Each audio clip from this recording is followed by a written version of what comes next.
Assalamualaikum warahmatullahi wabarakatuh. Saya sedang berada di Kota Malili.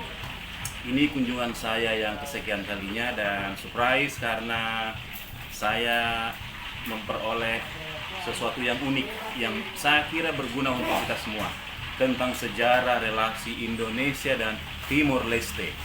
Nah, ini ada kawan saya yang saya dadak untuk menjadi resource person ya, untuk kita bisa wawancara tentang relasi Indonesia dan Timor Leste.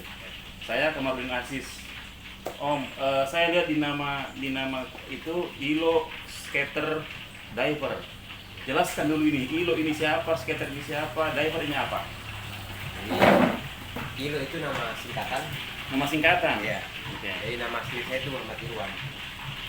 Aslinya Muhammad Irwan? Ya, Muhammad Irwan Da Costa. Hah, ada Costa.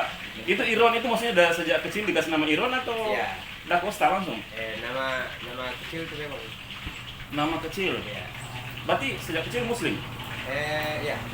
Ikuti kan Bapak Katolik itu Islam. Lahir besar di mana Om Irwan? Saya lahir di Timor Leste, besar di Jawa. Lahir di Timor Leste, besar di Jawa, dan namanya waktu itu sudah Muhammad Irwan. Terus Da Costa? Tolong dijelaskan. Nama Fam. Nama Fam, Bapak Da Costa. Ya, Migues Da Costa.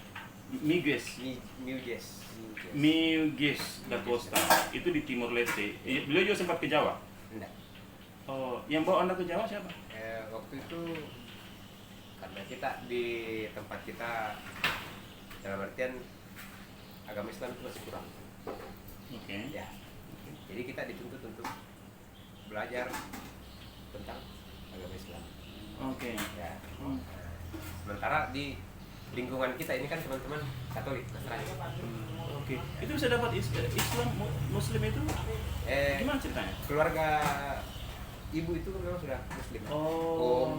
Adiknya ibu. Timor Leste itu? Ya, Timor Leste. Oh, oke. Dan penyebaran Timor Leste agama Islam di Timor Leste itu kan dari pedagang-pedagang Bugis Makassar yang jual kain. Oke.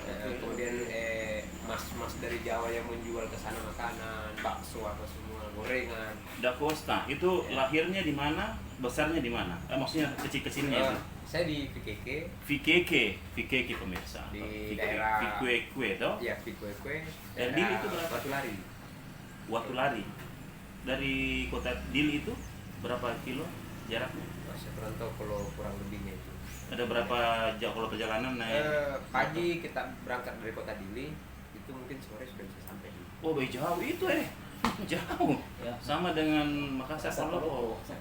Ya, Berarti dia di pantai timur, barat atau PKK? Ya, dia kan membalik ke dari pantai sebelah ke pantai sebelah. Oh, membelok. PKK kita, di timurnya Timor Leste kan? Ya. Berarti dekat-dekat apa ya? Dari Dili kita ke Mantutu nanti di Boko kan kalau lurus ke Los Palos. Oke. Kita belok Oke. ke kanannya yang ke Malili. Om Milo, Oke.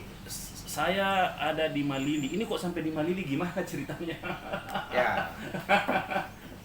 Jadi saya waktu tahun 92 itu saya dikirim ke Jawa. Oke. Dan kita untuk menuntut ilmu, memperdalam agama kita. Oh, Nah, oke. ternyata sampai di sana Oke.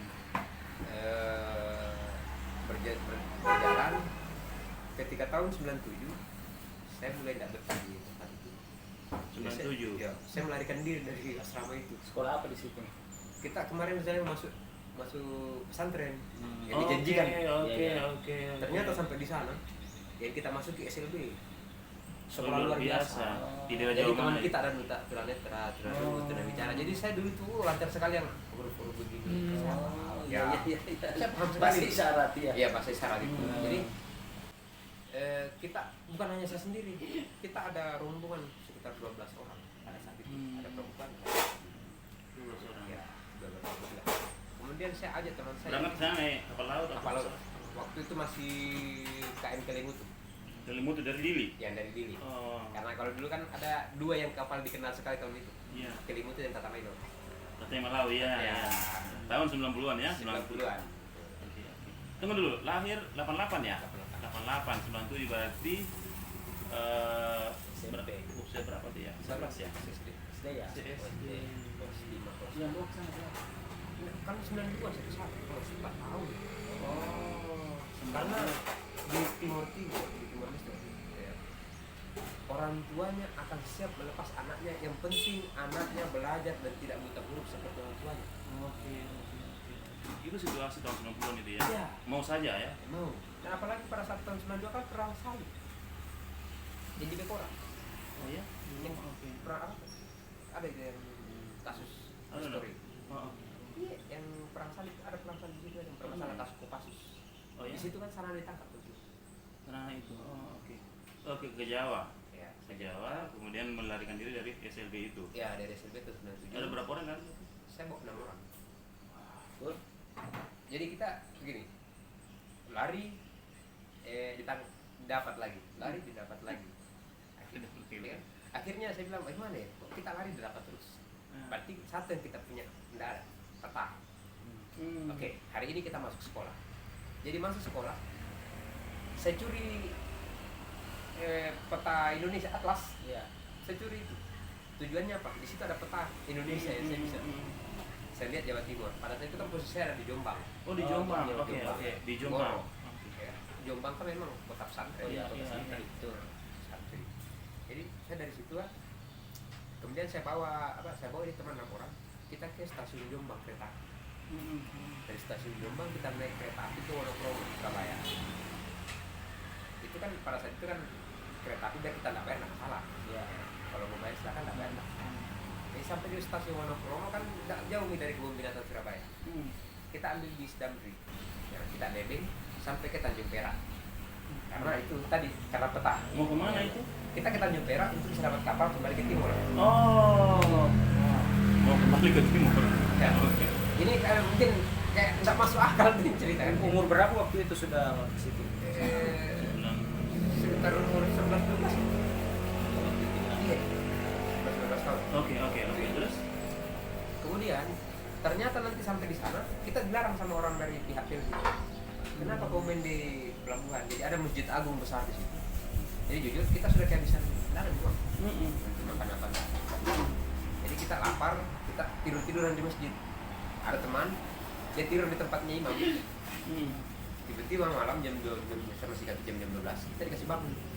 Ada kakek, korban, putih semua. Dia kasih bangun. Jangan tidur di situ, itu tempat imam. Kamu kalau mau tidur di luar. Kita digeser keluar. Setelah dia selesai sholat, dia keluar. Kamu dari mana?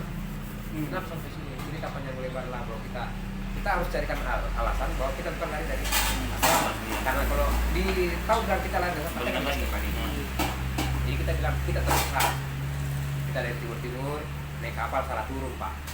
Oh iya kita mau kembali sekarang. Kita juga orang tua kan dari bilang. Akhirnya dia kasih uang. Pada saat itu 5.000 sudah bisa makan untuk 6 orang. Iya, kita makan. Saya selalu sampaikan sama teman-teman. Kau lapar, bebek minta berkomisi. Iya. Jadi kita di situ karena kita lapar, kita sampaikan sama yang banyak penjual kayak lesehan di pinggir-pinggir laut itu, di pinggir-pinggir pelabuhan. Kita bilang, Bu, saya mau minta makan, tapi nanti saya makan saya bantu cuci-cuci. Iya. Jadi orang-orang Ini alhamdulillah. berapa orang ini? Yang 12 ini ya? Berapa? Yang 6 orang. 6 orang. Alhamdulillah orang yang dalam artian yang punya warung juga tidak merasa keberatan yang kita bersihkan dia punya warung, kita Iya. piring. Mereka tahan, kamu tinggal saja sampai saya jangan Bu. Saya juga ada punya tujuan lain. Akhirnya ya namanya juga kita cerita, akhirnya ini bilang, oh kalau kamu naik kapal yang di sebelah aja. Oh begitu Bu, iya. Itu kapal 24 jam itu ada terus.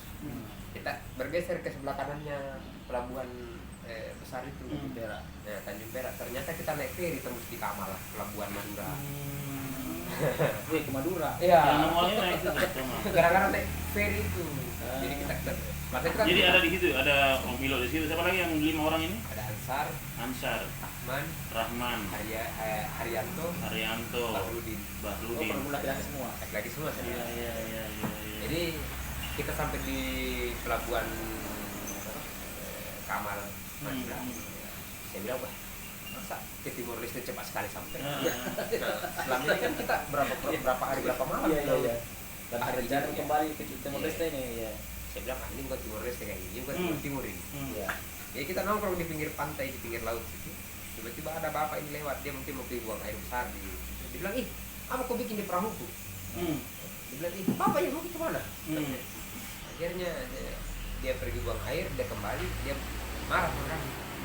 Jangan main sembarang situ, nanti kamu tenggelam. Dia bilang, tidak pak, saya lihat kalian ini curigakan. Akhirnya dia tawari kita, kamu ke rumah dulu, ikut saya ke rumah. Karena kan masih anak-anak kecil semua ya. Sudah Umur 12 tahun. 10-11 tahun kan kecilnya bagaimana. Ya ajalah kita ke rumahnya. Sampai di rumahnya dia tanya, kalian Islam? Dia bilang, iya kami Islam, coba 2 kalimat syahadat. Kita cuma 2 kalimat syahadat. Udah, oh iya saya percaya nih kalian Islam. Kalau begitu sekarang kalian mandi, kita pergi sholat Jumat.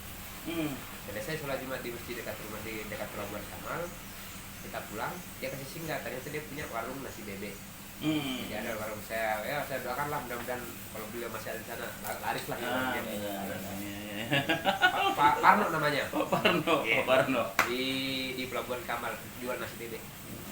Jadi sampai di situ dia kasih selesai sholat Jumat, dia kasih makan kita, habis kasih makan dia cerita masalah pengalaman apa itu. Tetap kita tidak bongkar, bahwa kita lari dari karena khawatirnya pasti akan kembali ke sana. Saya bilang ternyata selama kita berjalan ini barang sudah mulai di radio bahwa ada kalau lihat anak-anak 6 orang Cari begitu. sudah mulai dicari di radio. Itu belum masuk TVRI pas itu. Iya. Ya, jadi kita sudah mulai dicari di radio. Kemudian dari Pak Parno ini dia bilang, kalau kalian semua saya mau tampung di saya punya rumah tidak cukup. Jadi saya bilang kalau saya tahu ada keluarganya bapak atau apa yang bisa tampung kami. Akhirnya dia ada temannya di Bangkalan, orang Cina. Itu dia punya toko putra tunggal orang Cina. Itu dia ambil saya. Jadi kita dibagi. Ada di Tanah Merah, akan ada Tanah Merah juga di Madura. Ada sebagian ke sana. Ada yang tinggal dengan Pak Kamal, dengan Pak Parno. Saya sama teman satu yang namanya Ansar, kami ke Bangkalan. Jadi sampai di Bangkalan kita bisa lagi. Ini ikut sama si A, saya ikut lagi di sama yang lain. Iya. Setelah dari 97 itu saya mungkin sekitar 1 bulan di sana. Itu saya masih ingat tanggal 12 Oktober. Tanggal itu. Jadi saya bilang kayaknya jenuh sama saya karena ya itu tadi saya jauh dari teman, dan sama yang lain-lainnya. Dia kan mungkin kita satu tempat, oke lah. Ini kan beda. Akhirnya saya bilang, bisa tidak? Saya mau kembali ke Pak Kamal, Pak Parno di Pelabuhan Kamal. Saya dikasih kembali nih. Sampai di sana, ini Pak Kamal ini, Pak Parno ini mungkin agak jengkel lihat saya. Oh ya? Ini sudah dikasih tinggal baik-baik sama orang kok kembali lagi ke sini. Saya lihat dari raut wajahnya, bilang, oh enggak cocok, enggak. Kayaknya orang ini mulai tidak baik sama dari India. Akhirnya pada saat siang itu, dia bilang, ya kau ke warung saja dulu ya, saya mau pergi sholat duhur. Oh iya, dia pergi sholat duhur, saya pulang kembali ke rumah sambil tas, nyebrang Pelabuhan Kamal Tanjung Perak, Wonokromo langsung kereta api Banyuwangi. Itu sudah bawa uang. Dia dengan modal sendiri. Banyuwangi kan? Masih mau ke Timor Leste? Ya masih mau ke Timor Leste. Sampai di Banyuwangi, saya Dengan siapa? Sendiri. Oh, sendiri. Sudah saya tinggalkan Timor Leste. Di Banyuwangi saya sempat lama di Pelabuhan Kapal. Jadi saya pernah tes yang penumpang buang uang koin kita penyelam. Ternyata orang-orang sana lebih jago dari saya. Oh ya? Ya, jadi saya tidak bisa saya ikut bersaing dengan mereka ini. Tapi ada teman yang tawari, kalau kamu mau ikut sama saya saja, dan waktu itu nyemir sepatu katakan. Jadi dia punya modal semir dengan sikapnya. Jadi saya dikasih. Jadi nanti ini saya juga akan membayar ke dia pada saat itu kalau tidak salah 1.000 per hari. Jadi kalau kita dapat 2.500, ya kita kasih tukang semir dia pemirsa. Ya, setor 1.000 yang punya semir. Iya. Kita cuma modal gosok ini. Iya, modal gosok saja ini. Iya. Jadi di penumpang yang mengenai akhirnya di situ saya ketiduran, ada mobil truk masuk, saya ketiduran di mobil truk. Saking capeknya, saya ketiduran di mobil truk. Iya. Ternyata di mobil truk sudah sampai di antara mau ketemu Denpasar dengan ini. Sudah pertengahannya. Gilimanuk ya. Sudah jauh dari Gilimanuk. Sudah mau masuk kota Denpasar. Iya. Ini truk singgah makan. Pada saat dia singgah makan, ini helpernya dia suruh coba perbaiki intervalnya apa semua. Sudah lanjut jalan. Tiba-tiba dia kaget. wih ada anak kecil dulu di atas. Saya juga kaget. Hmm. Akhirnya dia bilang, kenapa kamu bisa sampai di sini? Nah, dia kasih turun saya, kamu makan, sini makan dulu. Dia kasih makan dulu saya, baru dia bilang, nanti kamu saya titip di kantor polisi saja ya. Ya jangan, kalau kita titip kantor polisi akan kembali ke sana. Ya kan? Ya asrama itu lagi. Nah, jadi saya bilang, yang penting kasih turun ke saya di pelabuhan Denpasar, sisanya berisiko saya sendiri ya. Bukan minta menjawabnya Bapak. Penting saya terima kasih karena sudah datang ke sini. Nah, jadi dibilang kalau begitu nanti saya kasih turun kamu di waktu itu kan belum ada jalan tol dan di Denpasar masih jalan ke pelabuhan saja. Jadi saya di ke pelabuhan, dia kasih turun saya di situ, dia pergi bongkar rumah. Saya tinggal di ada masjid yang di pelabuhan Denpasar kan ada masjid satu. Saya lama di masjid situ. Kemudian ini teman ada kapal takbut. Tongkang. Ya. Itu ABK-nya nih selalu perhatikan saya. Ini anak apa dia bikin dari 2 hari nggak ada di sini. Akhirnya dia berani dekati saya, dia tanya, kamu ngapain di sini? Saya mau pulang. Pulang kemana? Saya mau pulang ke timur. Timur. Aduh, kalau nggak ada kalau kapal ini. Besok ada kapal masuk, ambil. Tapi tujuan Jakarta. Nanti hari Kamis dia pulang dari Jakarta baru singgah sini untuk ke timur. Oh iya, tidak apa-apa. Terus kau tinggal di mana sekarang? Saya tinggal di masjid. Tidak usah kau tinggal di masjid. Kau tinggal sama saya saja. Siapa nama? Ya, ini anak dia juga masih ada muda. Namanya Dudi. Dia panggil saya, ikut sama dia tinggal di kapal. Nah, dia kasih tunjuk bilang kau mandi dulu, ini kamarmu, dia kasih tunjuk semua tempatnya. Nah, setelah itu bilang setelah kita selesai mandi, dia ajak saya keluar makan. Setelah itu kembali. Ya saya tanya, pekerjaan ini kapal apa? Kalau saya di situ saya kembali kita sampai hari Kamis. Ada apa ini? Nah, besok itu ada kapal masuk, nanti saya kasih lihat caranya. Jadi kan pelabuhan Benoa ini kan kecil. Jadi kapal takbut ini keluar. Dia tarik ikan masuk ini kapal penumpang yang besar. Nah, nanti dia kasih sandar. Nah, baru kita parkir. Nah, dia bilang, oh seperti itu bukan. Jadi kerja kita hanya lilit tali saja. Tali dilempar, kita lilit, tarik. Dia bilang oke. Ternyata di situ tahun 97 saya betah. Tinggal. Bahkan dia ambil saja dia angkat ini teman yang dulu. Dia ambil anak angkat saya. Dia bahkan ada dia punya pacar. Dia Muslim juga. Dia punya pacar. Jadi dia tanyakan sama pacarnya, coba tanya sama orang di rumah. Siapa tahu mau adopsi ini, saya punya teman. Dia masih di Israel. Kalau mau dikasih tinggal di kapal kasihan. Akhirnya dikasih kenal lah saya sama pacarnya ini, orang tuanya pacarnya. Ternyata satu keluarga ini 3 bersaudara, anaknya perempuan semua. Tidak ada anak laki-lakinya. Dan keluarganya mau bisa tinggal di situ. Ya saya sempat sekolah di Bali. Ya, saya lama sekolah di Bali. Nanti di tahun 98 musim kampanye mulai Rusuh-rusuhnya itu ya. mulai kampanye pemilihan presiden. Ya, 98. 99 langsung. 99 kalau nggak salah. Iya, pemilihan 99 tapi 98 sudah mulai Sudah mulai. kampanye. Ya. Nah, sementara itu kan PDI Perjuangan di Bali, wah, Iya. luar biasa tuh. Dahsyat itu, itu Iya, biasa. luar biasa itu.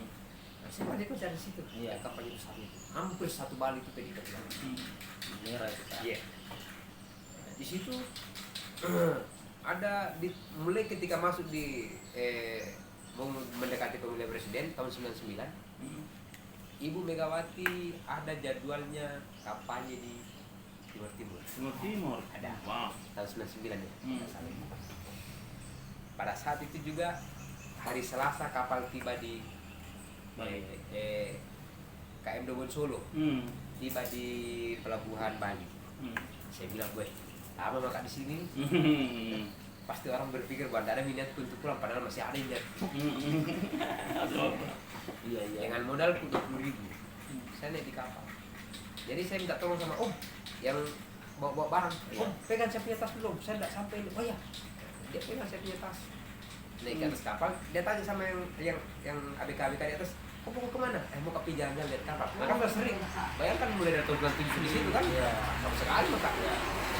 Ya, saya mau ke jalan-jalan mau ke di atas. Dia mau. Ya saya bilang aman, naik mi Dukung tasku. Solo. Cili ceritanya Cili ini. Iya, Cili. Bilang sama Dodi tadi. Iya, saya bilang naik mi tasku, naik maka juga aman maka itu. Naik. Saya diam terus di dalam. Ketika kapal mulai ditarik keluar, oh aman mah ini. Pulang betul maka ini. Nah, ditarik saya ini jalan, ini sudah jalan kembali. Saya bilang oh aman maka ini. Nanti was-was lagi ketika mau pemeriksaan tiket. Iya. Mau masuk mau mirip pemeriksaan tiket jam 1 malam. Tidak tiket pasti dapat. Jadi yang namanya pertolongan Allah itu selalu saja ada. Iya, ketika kita kerja di tangga dek, saya tidur di situ.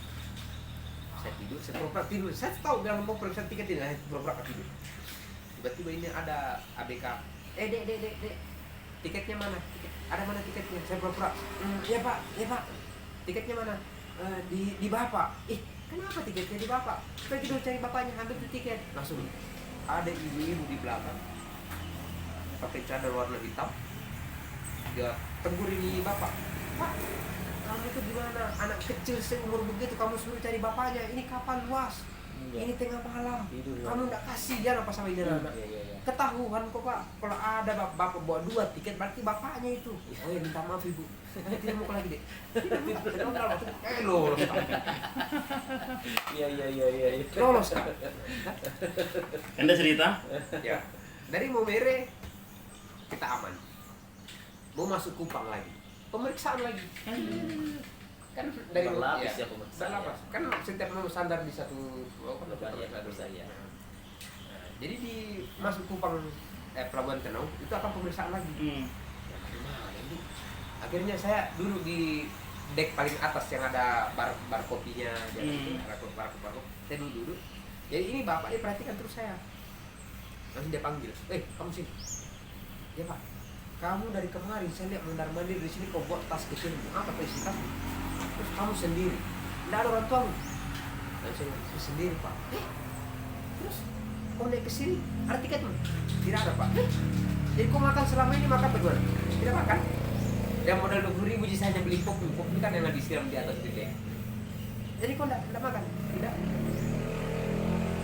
Ini kau punya tas kau simpan.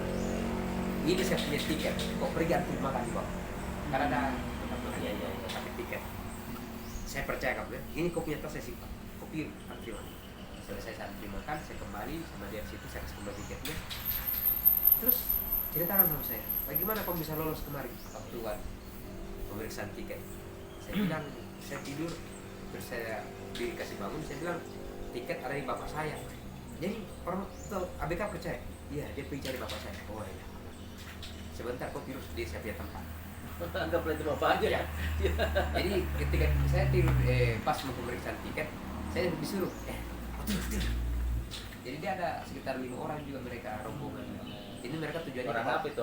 Oh, mana dia? Dia orang Jawa tujuan Papua. Nah, Sorong. Jadi 5 orang ini saya tidur nih, pura-pura tidur. Langsung ya visi pak, adik ini mana tiketnya pak? Langsung dia pura-pura nggak tahu Cukima ini punya bapak itu orang pemeriksaan tiket dia pergi lagi datang. Kau cari saja kalau ada orang bawa tiket 2 itu dia bapak. Iya. Jadi akal itu lagi yang dia pakai kan. Iya. Si bilang aman kali.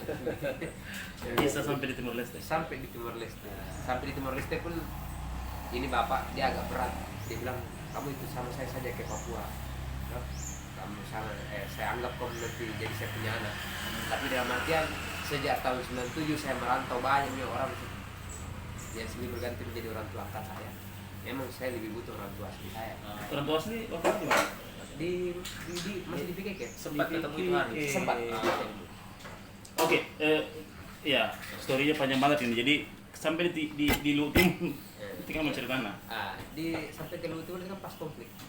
Oh, tahun 99. Ya, jadi pendapat. Dia pendapat. Referendum ya.